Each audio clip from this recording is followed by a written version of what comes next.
7 বছরের সম্পর্ক শেষ করে অন্য কারো বাসর ঘরে বসা অতটাও সহজ ছিল না, কিন্তু অবন্তী সেটি কোনো সংকোচ ছাড়া কিভাবে করছে সেটাই কেউ বুঝতে পারছে না।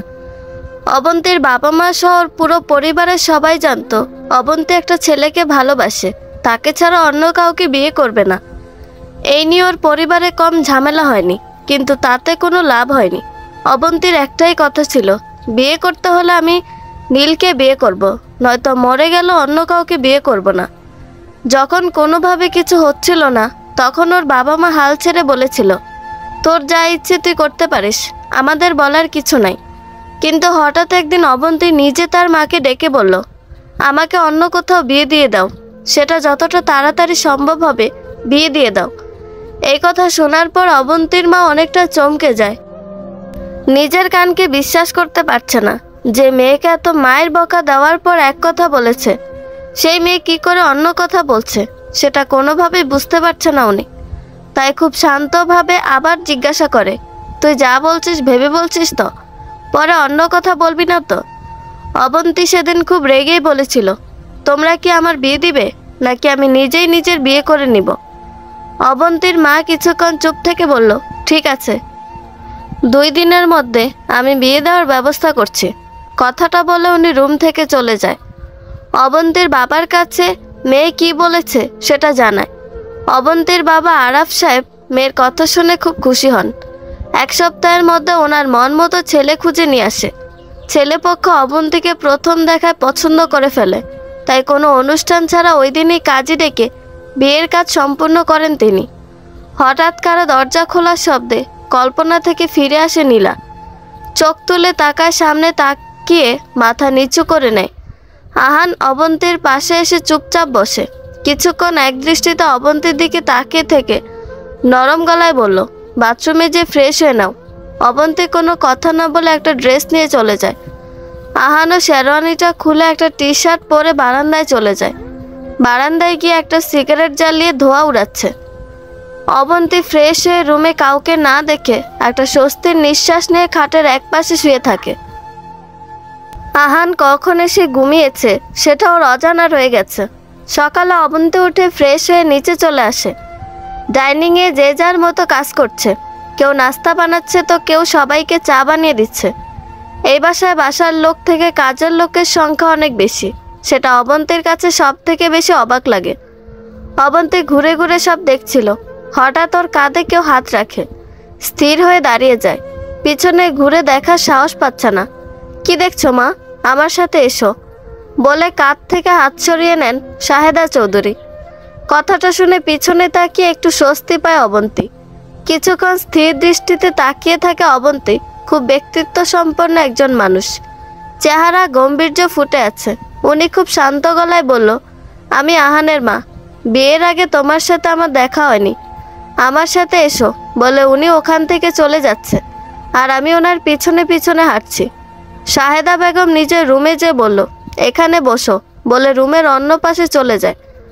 আলমারি থেকে কিছু জিনিস বাহির করে অবন্তীর সামনে এসে ওর হাতে জিনিসগুলো দিয়ে বলল, এইগুলো তোমার। হঠাৎ করে বিয়ে হয়ে গেছে তাই কিছু দেওয়ার মতো পরিস্থিতি ছিল না। নাস্তা শেষ করে শাড়ি আর গহনাগুলো পরে তৈরি হয়ে নিচে চলে আসবে।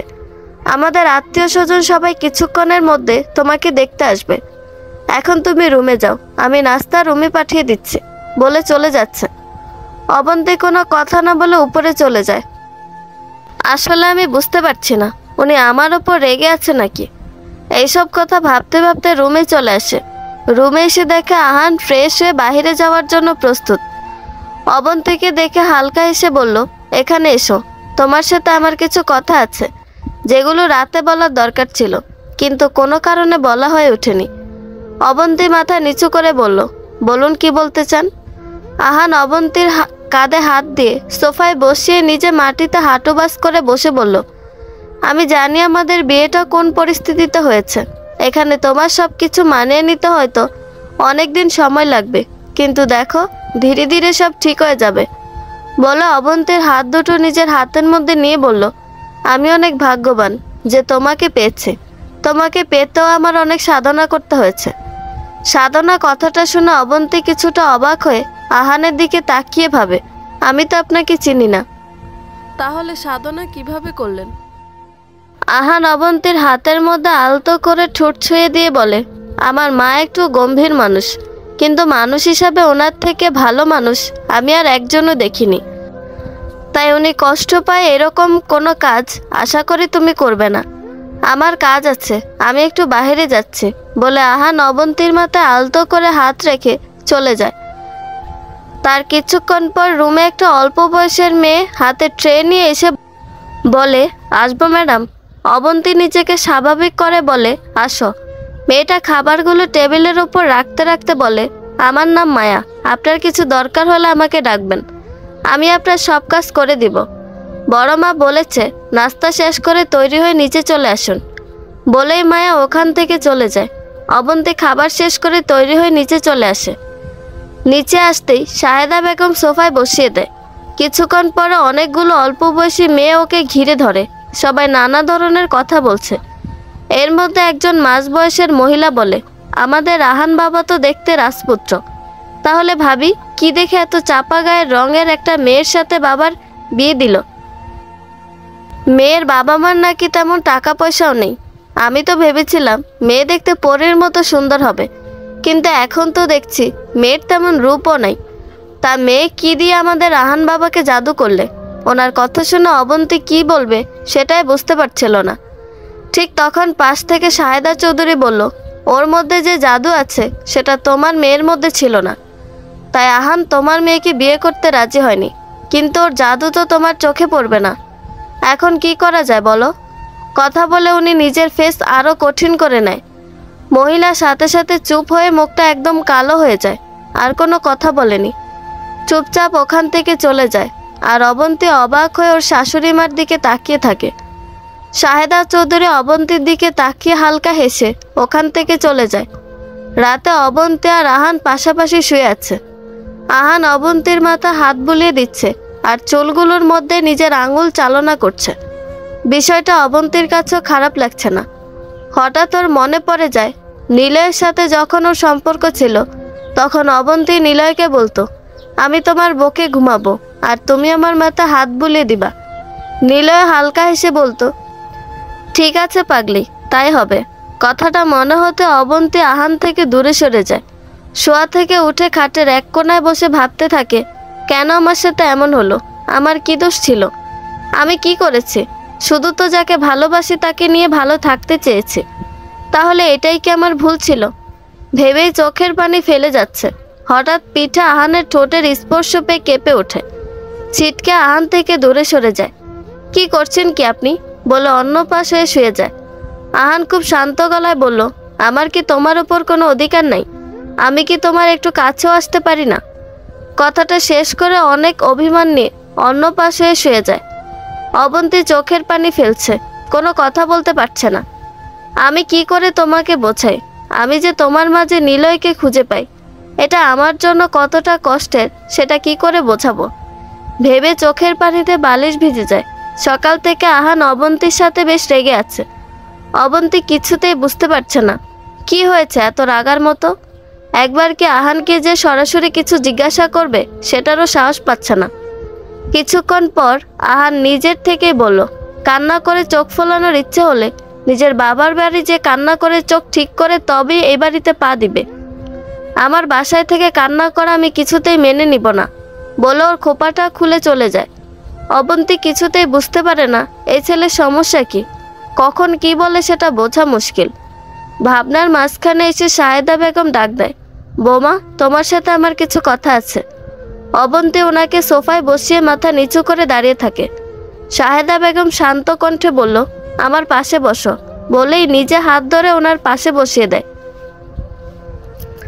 অবন্তীর মাথা হাত বুলিয়ে দিয়ে বলে, তোমার সম্পর্কে আমি কিছু জানি না, আমাকে কি তোমার সম্পর্কে কিছু বলবা? আমার ছেলে হঠাৎ একদিন এসে বলল, মা, আমি যাকে সবসময় আল্লাহর কাছে চেয়েছি তাকে আজ নিজের করে পাওয়ার সুযোগ এসেছে। তুমি আমাকে অনুমতি দাও তাকে আমার কাছে নিয়ে আসার জন্য। সেদিন আমি ছেলের খুশি দেখে আমার আর কিছু জানতে ইচ্ছে হয়নি। এখন তুমি আমাকে তোমার সম্পর্কে বলো, কিসে পড়াশোনা করো, কি করতে তোমার ভালো লাগে? অবন্তী কিছুক্ষণ চুপ করে বলল, আমি অনার্স 3য় বর্ষে ফাইনাল দিব। আমার বাচ্চাদের পড়াতে খুব ভালো লাগে। আমি আমার পড়াশোনা শেষ করতে চাই মা। শাহেদা বেগম অবন্তীর মাথায় হাত রেখে বলল, অবশ্যই তুমি তোমার পড়াশোনা শেষ করে শিক্ষক নিবন্ধন করো, আমি তোমাকে সাহায্য করব। কথাটা শুনে অবন্তী খুব খুশি হয়েছিল। খুব ইচ্ছে করছিল শাহেদা বেগমকে জড়িয়ে ধরতে, কিন্তু ভয় আর ইচ্ছা প্রকাশ করেনি। অবন্তীর মা সকাল থেকে মেয়ের পছন্দের সব খাবার তৈরি করছে, আর একটু পর পর দরজার দিকে তাকাচ্ছে। বিকেলে আহান আর অবন্তী নিজের বাড়ি আসে। মেয়েকে দেখে খুশিতে চোখ বেয়ে পানি চলে আসে। অবন্তী মায়ের কাছে যে মাকে জড়িয়ে ধরে বলে, আমি আসছি বলে তুমি কান্না করছো? এই তোমার আমার প্রতি ভালোবাসা? আমেনা বেগম মেয়ের কথা শুনে মাথায় হাত বুলিয়ে দিয়ে বলে, এখন তুই বুঝবি না, যখন মা হবি তখন বুঝবি। বলে রান্নাঘরে থেকে মেয়ে জামাই জন্য শরবত নাস্তা দেওয়ায় ব্যস্ত হয়ে পড়ে। সন্ধ্যায় অবন্তীর বাবা আরাফ সাহেব এসে মেয়ের মাথায় হাত রেখে বলে, কেমন আছিস মা? অবন্তী ছলছল চোখে বাবার দিকে তাকিয়ে বলল, ভালো আছি বাবা, আপনি কেমন আছেন? আপনি ঠিকমতো ওষুধগুলো খাচ্ছেন তো? আরাফ সাহেব খুব শান্ত গলায় বলল, ভালো আছি, ওষুধগুলো ঠিকমতো খাচ্ছি বলে আহানের দিকে তাকিয়ে বলে, বাবা তুমি আমার সাথে আমার রুমে আসো, তোমার সাথে আমার কিছু কথা আছে। বলে আহানকে নিয়ে নিজের রুমে চলে যায়। অবন্তী মায়ের কোলে শুয়ে আছে আর শাড়ির আঁচলের গন্ধ নিচ্ছে। আমেনা বেগম মেয়ের মাথায় হাত বুলিয়ে দিচ্ছে, আচ্ছা মা, বাবা আমার কথা মনে করেছে আমি ওই বাড়ি চলে যাওয়ার পর? মেয়ের এইরকম কথা শুনে আমেনা বেগম মুচকি এসে বলে, তোর বাবা তোকে অনেক ভালোবাসে, সব সময় তোর কথা বলে লোকটা, তোর জন্য অনেক কষ্ট পায়, কিন্তু কেন জানি তুই ওনার সাথে সহজভাবে কথা বলতে পারিস না। মেয়েরা নাকি বাবা পাগল হয়, কিন্তু তোর মধ্যে ছোট থেকে সেই লক্ষণ আমি কখনো দেখিনি। এই কারণে তোর বাবা অনেক কষ্ট পেত। আমাকে তো সবসময় বলতো, মেয়েটা কেন যে আমাকে দেখে এত ভয় পায়, কখনো নিজ থেকে আমার কাছে কিছু চাইলো না। এটা নিয়ে তোর বাবার অনেক কষ্ট। অবন্তী কিছু না বলে মায়ের কোলে মুখ গুজে দেয়। আরাফ সাহেব আহানের 2 হাত ধরে বলল, বাবা আমার মেয়ে খুব গম্ভীর স্বভাবের, কারোর সাথে তেমন একটা কথা বলে না, তুমি তো ওর সম্পর্কে সব জানো, তোমাকে মেনে নিতে ওর একটু সময় লাগবে। এইটা নিয়ে বাবা তুমি আমার মেয়েটাকে কষ্ট দিও না, আমার একমাত্র মেয়ে, ও কষ্ট থাকলে আমরা বাবা মা কি ভালোভাবে থাকবো? আপনি চিন্তা করবেন না, আমি অবন্তীকে ভালো রাখবো, ওকে সব সময় খুশি রাখবো, ওকে কোনো কষ্ট পেতে দিব না। 2 দিন পর ফোনটা হাতে নিতেই ফোনে একের পর এক মেসেজের নোটিফিকেশন আসছে। অবন্তী মেসেঞ্জার ওপেন করতে দেখে ভাবনার মেসেজ। ভাবনার মেসেজটা ওপেন করার সাথে সাথে ভাবনা ফোন দেয়। ফোনের দিকে কিছুক্ষণ তাকিয়ে থেকে ফোনটা রিসিভ করতে ওপাশ থেকে ভাবনা বলল, কিরে কেমন আছিস? তোর কোনো খোঁজ নাই কেন? আমি ভালো আছি, তোরা সবাই কেমন আছিস? জানিস কি হয়েছে? নিলয় ভাইয়া বিয়ে করেছে। আর কাকে বিয়ে করেছে জানিস? আমাদের ক্লাসের মিলিকে। সবাই তো বলছে নিলয় ভাইয়ার সাথে নাকি মিলির অনেক দিনের সম্পর্ক, আর তোর সাথে নাকি শুধু টাইম পাস করেছে, তুই নাকি ওনার জন্য পাগল ছিলি। বাদ দে ওইসব কথা, যা হওয়ার সেটা হয়ে গেছে। আমি কয়েকদিন পর থেকে ভার্সিটি আসব, এখন একটু ঝামেলায় আছি, এখন ফোন রাখি, তোকে আবার পরে ফোন দিব বলে অবন্তী ফোন রেখে দেয়। তারপর একে একে সবগুলো মেসেজ চেক করে। ব্রেকআপের পর থেকে নিলয় আর কোনো মেসেজ দেয়নি, শুধু মিলির একটা মেসেজ আছে। মেসেজ চেক করে দেখে ওখানে কিছু ইমোজি, তারপরে লেখা, নিলয়কে আমার করে নিব। প্রথম বলেছিলাম, কি বলেছিলি? নীল কখনো আমাকে ছেড়ে যাবে না, এখন কি হলো? লেখা আরও কিছু হাসির ইমোজি। মেসেজটা দেখে রাগে হাত থেকে ফোনটা ফেলে দেয়। অজরে চোখের পানি পড়ে যাচ্ছে। অবন্তী কোনোভাবে নিজেকে শান্ত করতে পারছে না, এটাও বুঝতে পারছে না কেন ওর এত কষ্ট হচ্ছে। অবন্তী বালিশে মুখ গুজে শুয়ে আছে। আহিল রুমে এসে বুঝতে পারছে মেয়েটা আজকেও কান্না করেছে। এইভাবে কষ্ট পেতে দেখতে আহিলের কিছুতেই ভালো লাগছে না। আমরা যাকে ভালোবাসি তার এক ফোঁটা চোখের পানি দেখলো নিজের ভেতর অস্থিরতা কাজ করে। আপন মানুষকে খুশি রাখার জন্য মানুষ সব ধরনের লড়াই করতে পারে। কথাগুলো ভাবতে ভাবতে আহিল রুম থেকে বাইর হয়ে যায়। কিচেন রুমে যে অনেক খুঁজে 2 কাপ কফি তৈরি করে নিয়ে আসে। কফিগুলো টেবিলের উপর রেখে অবন্তীর মাথায় হাত রেখে খুব নরম সুরে ডাকে, অন্তি তাকাও। তোমার সাথে আমার কিছু কথা আছে। অবন্তী মাথা তুলে তাকাতেই আহান ওকে উঠিয়ে বসিয়ে দেয়। হাতে এক কাপ কফি দিয়ে বারান্দায় নিয়ে আসে। বারান্দায় পাটি বিছিয়ে আহান অবন্তীকে বসিয়ে দেয়। অবন্তীর হাতগুলো নিজের হাতের মধ্যে নিয়ে বলে, কিসের জন্য এত কষ্ট পাচ্ছ তুমি? তুমি যদি চাও তাহলে নিলয়ের কাছে ফিরে যেতে পারো, আমি তোমাকে বাধা দিব না। নিলয়ের কথা শুনে অবন্তী কাঁপতে থাকে আর চোখ দিয়ে অবিরাম জল পড়ছে। আহান অবন্তীর অবস্থা দেখে বুকে জড়িয়ে নেয়। খুব অস্থির হয়ে বলছে, কি হয়েছে? এভাবে কান্না করছো কেন? আমাকে না বললে আমি কিভাবে তোমার সমস্যা দূর করব? কিন্তু অবন্তী এক মনে কান্না করে যাচ্ছে। আহানের কথা অবন্তীর ভয় পেয়ে দূরে যেতে চাইলে আহান অবন্তীকে আরও কাছে নিয়ে আসে। চোখের পানি মুছে দিয়ে বুকে জড়িয়ে নেয়। অবন্তী ভেজা কণ্ঠে বলে, নিলয় বিয়ে করেছে। নিলয় আমাকে ভালোবাসেনি, আমার সাথে শুধু নাটক করেছে। আমি কিছু বুঝতে পারিনি। আহান অবন্তীর মাথায় হাত বুলিয়ে দিতে দিতে বলল, তুমিও জীবনে মুভ অন করেছ, তাহলে কেন পুরনো বিষয়ে এত কষ্ট পাচ্ছ? তোমার বাবা আমাদের বিয়ের আগে তোমার সম্পর্কে আমাকে সব কিছু বলেছিল। আমি চাই তুমি এই বিষয়টা এখান থেকে শেষ করে যাও। অবন্তীর মাথা হ্যাঁ সূচক নাড়িয়ে চোখের পানি মুছে নেয়। সকাল থেকে সবার মাঝে তাড়াহুড়ো চলছে। বিয়েতে কিছু দিতে পারেনি অবন্তীর বাবা, তাই আজকে সব কিছু গুছিয়ে দিচ্ছে। আহান বারবার নিষেধ করছে এইসব জিনিস দেওয়ার জন্য, কিন্তু কেউ সেই কথা পাত্তা দিচ্ছে না। সব কিছু নিয়ে আমাদের রওনা দিতে হলো। বাসায় এসে বইগুলো গোছানো শুরু করে দিয়েছে। আহানও আমাকে সাহায্য করছে।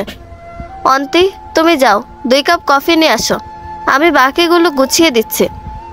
অবন্তী কফি বানিয়ে নিয়ে আসতে বলে আহান সব গুছিয়ে টেবিলে বসে ল্যাপটপে কাজ করছে।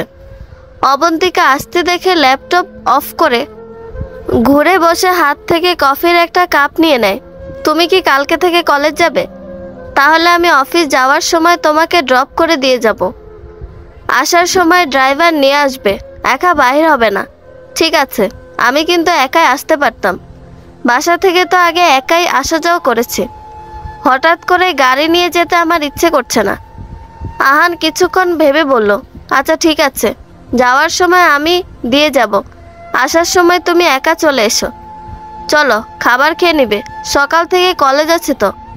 আর বাবা কালকে কিছুদিনের জন্য দেশের বাইরে চলে যাবে, তাই আজকে সবাই একসাথে খাবার খাবো বলে খাবার টেবিলে চলে আসে।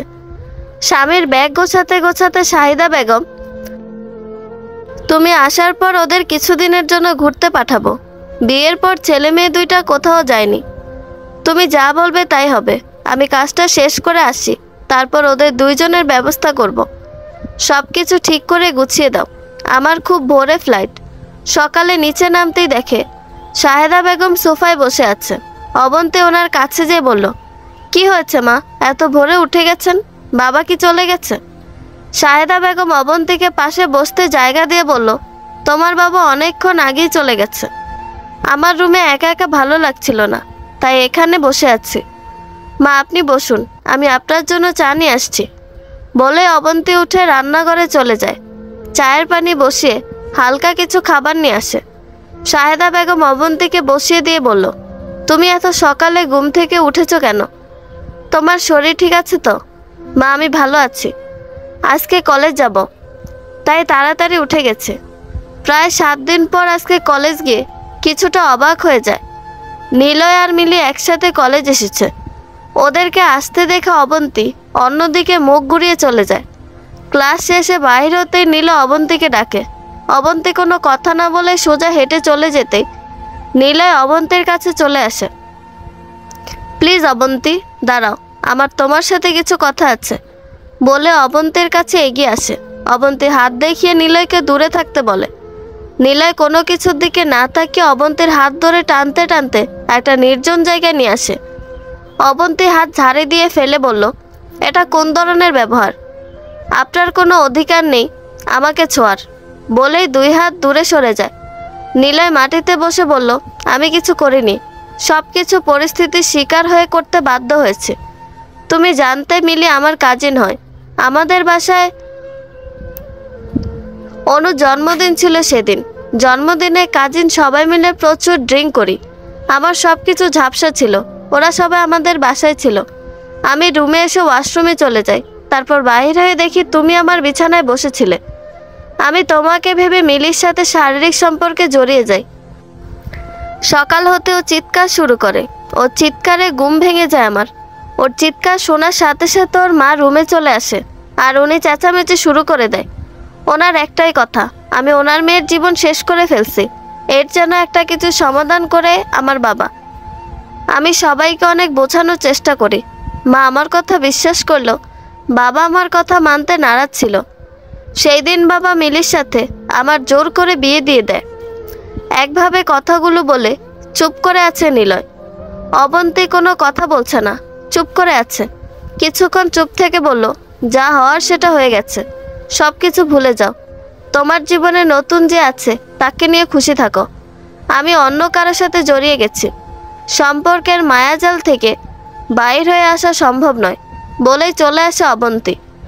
নিলয় অবন্তী যাওয়ার দিকে তাকিয়ে থাকে, নিজের করা ভুলের জন্য অনুতপ্ত শুধু। আহান অবাক দৃষ্টিতে তাকিয়ে আছে। অবন্তী বিছানা খুব সুন্দর করে ফুল দিয়ে সাজাচ্ছে। আহান আশা থেকে অবাক হয়ে সবকিছু দেখছে। কাঁধের ব্যাগটা একপাশে রেখে অবন্তীর কাছে এগিয়ে যেয়ে বলল, কি হয়েছে? এইভাবে সারা রুমে ফুল কেন? অবন্তী খুব শান্তভাবে বলল, ফুলসজ্জায় ফুল থাকবে না তো কি থাকবে? কথাটা আহানের পিঠ বেয়ে একটা ঠান্ডা স্রোত বইয়ে দিল। আহান নিজেকে সামলে নিয়ে বলল, তুমি যা বলছো ভেবে বলছো তো? অবন্তী মাথা তুলে বলে, আমি নিলয়কে বিশ্বাস করেছি, কিন্তু ও আমার বিশ্বাসের মর্যাদা রাখতে পারেনি। যে ছেলে ড্রিঙ্ক অবস্থায় অন্য মেয়ের সাথে শারীরিক সম্পর্কে যেতে পারে, সেই ছেলের জন্য আমার কষ্ট পাওয়া সম্পূর্ণ বোকামি, আর আমি এই বোকামিটা করতে চাই না। আহিল আর কিছু না বলে সাবান নিতে চলে যায়। টাওয়াল নিয়ে বাইর হয়ে আসে। অবন্তী আহিলের কাছে যে জিজ্ঞাসা করে, তুমি কি আমার ওপর রেগে আছো? আহিল অবন্তীর দুই বাহুতে হাত রেখে বলল, আমি সব সময় তুমি ভালো থাকো এটাই চেয়েছি। তুমি আমার থেকে দূরে থাকতে চেয়েছো, আমি সেটাতেও নিষেধ করিনি। এখন কাছে কাছে আসতে চাইছো, ওটাতেও বাধা দিব না, কিন্তু একবার কাছে আসলে কিন্তু আর দূরে যেতে দিব না, এটা কিন্তু মনে রেখো। কথাটা শুনে অবন্তীর রন্ধ্রে রন্ধ্রে ঠান্ডা স্রোত বয়ে গেছে। অবন্তী কোনো কথা না বলে মাথা নিচু করে আছে। নিজের মধ্যে সব কিছু এলোমেলো হয়ে যাচ্ছে। আহিল মুচকি এসে বলল, খাবার খেতে চলো, তারপর ভাববো কি করা যায় বলে অবন্তীকে নিয়ে চলে আসে। সকাল থেকে অবন্তীর মাথা ঘুরছে, কেন এমন হচ্ছে কিছু বুঝতে পারছে না। ঠিকমতো দাঁড়াতেও কষ্ট হচ্ছে, শুধু বমি বমি পাচ্ছে। শাহেদা বেগম সারাদিন অবন্তীকে চোখে চোখে রেখেছে। ওনার কাছে বিষয়টা সন্দেহ লাগছে, তাই বিকেলে এক প্রকার জোর করে হসপিটালে নিয়ে যায়। ডাক্তার সব সমস্যার কথা শুনে কিছু টেস্ট করতে দেয়। 1 ঘন্টা পর রেজাল্ট আসবে। শাহেদা বেগম আর অবন্তী বাসায় চলে আসে। আসার সময় ডাক্তারকে বলে আসে, রেজাল্ট যাই হোক ওনাকে যেন সাথে সাথে ফোন দেয়। অবন্তী অনেকটা ভয়ে ছিল, কি হয়েছে এটা ভেবে। মাও ঠিকভাবে কিছু বলছে না, ওনার চোখে মুখে ভয়ে আর অস্থিরতায় বোঝা যাচ্ছে। আহিল আজ একটু তাড়াতাড়ি বাসায় চলে আসে। বাসায় ঢুকতে দেখে মা ডাইনিং রুমে বসে আছে, মনে হচ্ছে যেন কোনো কিছুর অপেক্ষা করছে। এই সময় তো মা নিজের রুমে থাকে, আজকে হঠাৎ কি হলো ভেবে মার কাছে জানতে চায়। শাহেদা বেগম খুব শান্ত গলায় বলে, বেশ কিছুদিন বৌমা অসুস্থ, আজকে শরীর একটু বেশি খারাপ ছিল, তাই ডাক্তারের কাছে নিয়ে যাই, রিপোর্টে কি আছে সেটা জানার জন্য অপেক্ষা করছে। আহিল আর কিছু না বলে রুমে চলে যায়। ফ্রেশ হয়ে দেখা অবন্তী বারান্দায় দাঁড়িয়ে আছে। আহিল অবন্তীকে পেছন থেকে জড়িয়ে ধরে চুলের মধ্যে মুখ গুজে বলল, শরীর ভালো না, আমাকে বললে না কেন? আমি তোমাকে ডাক্তারের কাছে নিয়ে যেতাম। অবন্তী আহিলের হাতের উপর হাত রেখে বলল, তেমন কিছু না, সকাল থেকে একটু বমি হচ্ছিল, আর মাকে তো তুমি জানো, কোনো কিছু হলেই শুধু শুধু টেনশন করে। মা এক প্রকার জোর করে ডাক্তার দেখাতে নিয়ে আসে। কথাটা শেষ হওয়ার আগে শাহেদা বেগম অবন্তীকে ডাকে। অবন্তী আহিলের বাঁধন থেকে নিজেকে ছাড়িয়ে মায়ের রুমের উদ্দেশ্যে চলে যায়। পেছন থেকে আহিল বলে, আমার জন্য 1 কাপ কফি পাঠিয়ে দিও বলে ওখানে দোলনায় বসে ভাবতে থাকে। 6 মাস আগে অবন্তী নিজে বাসরঘর সাজিয়ে বলেছিল, আমি আপনার থেকে আমার প্রাপ্য অধিকার চাই। সেদিন অবন্তীকে নিজের সবটুকু উজাড় করে দিয়েছে আহিল। তারপর থেকে ওদের মধ্যে সম্পর্ক বন্ধুত্বে সৃষ্টি হয়। ধীরে ধীরে সেটা ভালোবাসায় পৌঁছে যায়। কিন্তু অবন্তীর অসুস্থতা প্রচণ্ড পরিমাণ ভাবাচ্ছে আহিলকে। সুস্থ মানুষ হঠাৎ করে কি হলো? ভাবতে ভাবতে মিনা চা নিয়ে আসছে। আহিল চায়ের কাপটা একপাশে রেখে বসে আছে। রাতে অবন্তী আহিলের হাতটা নিজের পেটের ওপর রেখে বলল, এখানে একটা ছোট আহিল হলে কেমন হবে? আহিল কিছুক্ষণ চুপ থেকে কথাগুলো মাথায় গুছিয়ে নিয়ে বলল, আমি ছোট আহিলে খুশি না। কথাটা শুনে অবন্তীর বুক কেঁপে ওঠে, শোয়া থেকে উঠে যায়। সত্যি তুমি খুশি না? আহত গলায় বলল। চোখে জল ছলছল করছে। আহিল বসে অবন্তীকে নিজের বুকে টেনে নিয়ে বলল, আমি ছোট আহিলে খুশি না, আমার চাই ছোট অবন্তী। কথাটা শুনে অবন্তী স্বস্তির নিঃশ্বাস নেয়। আহিলকে জড়িয়ে ধরে বলল, আমি তো এক মুহূর্তের জন্য ভয় পেয়ে গেছি। রাতের চাঁদ ওদের ভালোবাসার সাক্ষী হয়ে আছে। দেখতে দেখতে কেটে যায় অনেকগুলো দিন। অবন্তীর শরীরের মধ্যে অনেক পরিবর্তন চলে আসছে। পা ফুলে গেছে।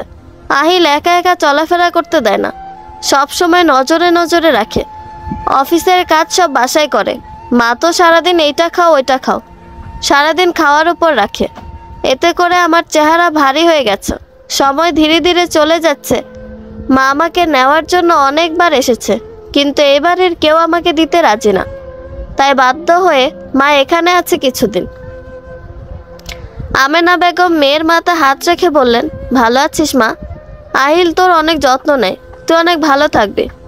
অবন্তী মায়ের কোলে মাথা রেখে বলল, আমি সত্যিই খুব ভালো আছি মা। এখানে সবাই আমার খুব খেয়াল রাখে, আমার অযত্ন কেউ করে না। কথা বলতে বলতে অবন্তীর মুখ ফ্যাকাশে হয়ে যায়। অবন্তী নিজের পেটে হাত দিয়ে বলে, মা খুব ব্যথা করছে, আমি সহ্য করতে পারছি না। আমেনা বেগমের চিৎকারে আহিল দৌড়ে উপরে চলে আসে। অবন্তীর অবস্থা দেখে কি করবে বুঝতে পারছে না। শাহেদা বেগম রাগ দেখিয়ে বলছে, এইভাবে দাঁড়িয়ে না থেকে ওকে কোলে উঠিয়ে হসপিটালে নিয়ে চল। আহিল মার কথা শুনে অবন্তীকে নিয়ে হসপিটালের উদ্দেশ্যে রওনা হয়, সাথে শাহেদা বেগম আর আমেনা বেগম। হসপিটাল পৌঁছাতে অবন্তীকে অপারেশন থিয়েটারে নিয়ে যায়। আহিল বাহিরে পায়চারি করে যাচ্ছে। হঠাৎ নার্স কেবিন থেকে দুইটা বাচ্চা কোলে নিয়ে বাহির হয়ে আসে। আমেনা বেগম আর শাহেদা বেগম দুই বাচ্চাকে কোলে নেয়। আহিল দৌড়ে নার্সের কাছে যেয়ে জানতে চায় অবন্তী কেমন আছে। নার্স মাথা নিচু করে জানায়, ওনার অবস্থা ভালো না, আপনারা ওনার জন্য দোয়া করুন। অক্সিজেন চলছে, কিছুক্ষণ পর আইসিইউতে নেওয়া হবে। কথাটা শোনার পর আহিল মাটিতে পড়ে যায়। শাহেদা বেগম ছেলের কাছে ছুটে আসেন, ছেলের মাথায় হাত রেখে সান্ত্বনা দিচ্ছেন, সব ঠিক হয়ে যাবে। বাচ্চা আহানের কোলে দিতে চাইলে আহান দূরে সরে গিয়ে বলে, অবন্তী ভালো না হলে আমার ওদের দরকার নেই, ওদের আমার কাছে থেকে নিয়ে যাও। 3 দিন পর অবন্তীর আজকে জ্ঞান ফিরেছে। আহিল সবসময় অবন্তীর পাশে বসেছিল। অবন্তীর চোখ খুলতে আহিলের চোখে পানি চলে আসে। অবন্তীর হাত ধরে বাচ্চাদের মতো কান্না করে দেয়। অবন্তী আহিলের মাথা হাত রেখে বলল, আমি ঠিক আছি, ওরা কোথায়? তুমি ওদের দেখেছ? আহিল মাথা নিচু করে বলল, না, আমি ওদের দেখতে চাইনি, তুমি না থাকলে আমার কোনো কিছু দরকার নেই। অবন্তীর চোখের কোণ বেয়ে পানি পড়ছে। আহিলকে খুব আস্তে বলে, ওদের আমার কাছে নিয়ে আসো, আমি ওদের দেখতে চাই। আহিল ওঠে দোলনা থেকে দুইজনকে কোলে নিয়ে আসে। আহিল আর অবন্তী একসাথে তাদের কলিজার দিকে তাকায়। ওদের এক ছেলে আর এক মেয়ে হয়েছে। দেখতে অনেকটাই অবন্তীর মতো হয়েছে। হসপিটাল থেকে অবন্তীকে আরও 2 দিন পর রিলিজ করে দেয়। হসপিটাল থেকে বাইর হয়ে আসার সময় হঠাৎ করে নিলয়কে দেখতে পায়। নিলয় অবন্তীকে দেখতে পেয়ে এগিয়ে এসে জিজ্ঞাসা করে, কেমন আছো? অবন্তী স্বাভাবিকভাবে উত্তর দেয়, ভালো আছি। আপনি আর মিলি কেমন আছেন? নিলয় মাথা নিচু করে বলে, মিলির ব্লাড ক্যান্সার লাস্ট স্টেজে আছে। অবন্তী আর কিছু না বলে হেঁটে বাইর হয়ে যায়। গাড়িতে উঠতে আহিলের কাঁধে মাথা এলিয়ে দিয়ে বলে, কাউকে ঠকিয়ে কেউ সুখী হতে পারে না। আহিল অবন্তীকে এক হাতে জড়িয়ে বুকের সাথে আরও মিশিয়ে নেয়। ভালো থাকতে অনেক কিছু দরকার হয় না, একটা ভরসা করার মতো মানুষ দরকার হয়, সম্পর্কে মায়া থাকতে হয়। বন্ধুরা, গল্পটি ভালো লেগে থাকলে একটা লাইক করে দিবেন এবং গল্প সম্পর্কে কোনো মতামত জানানোর থাকলে কমেন্ট করতে পারেন। নতুন নতুন আরও গল্প শোনার জন্য চ্যানেলটি সাবস্ক্রাইব করে পাশেই থাকবেন। ধন্যবাদ সবাইকে, ভালো থাকবেন।